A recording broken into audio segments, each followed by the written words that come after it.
एक शेतकरी होता. त्याला 3 मुले. तिघांची लग्ने होऊन सुना घरी आल्या होत्या. त्यांची शेतीवाडी खूप मोठी होती.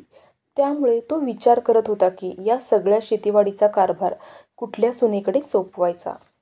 एक दिवस त्याने तिन्ही सुनांना बोलावून त्यांच्या हातात एक एक गहू दिले आणि सांगितले, हा प्रसादाचा गहू आहे. नीट जपून ठेवा.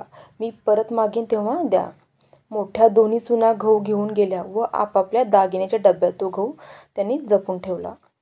धाकट्या सुनेने विचार केला की सासऱ्यांकडे मोठी तिजोरी आहे, तिथे गहू न ठेवता ते आपल्याकडे कशासाठी दिलेत असतील.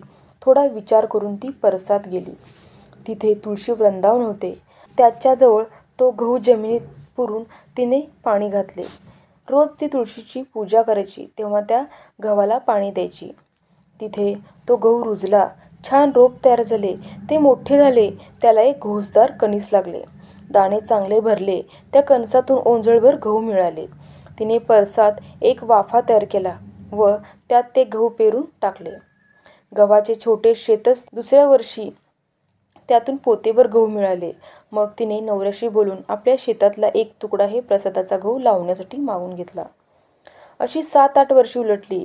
एके दिवशी शेतकऱ्याने तिन्ही सुनांना बोलावून गहू द्यायला सांगितले. एव्हाना तो गहू किडून गेला. त्याचा भुस्सा झाला. तो किडा मुंग्यांनी खाऊन टाकला होता. मोठ्या दोन्ही सुना काही गहू आणू शकल्या नाहीत. धाकटी सून म्हणाली, प्रसादाचा गहू आणायला 10 बैलगाड्या लागतील. एका गव्हाचे इतके गहू झाले होते. शेतकऱ्याने धाकट्या सुनेचे कौतुक केले व सारा कारभार तिच्याकडे सोपवला.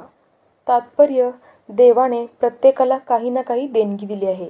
कुणाला छान चित्रकला येते, कुणाकडे उत्तम स्मरणशक्ती आहे तर कुणाकडे उत्तम शरीर संपदा. देवाने दिलेली देणगी जर नीट वापरता आली नाही तर निरुपयोगी होते.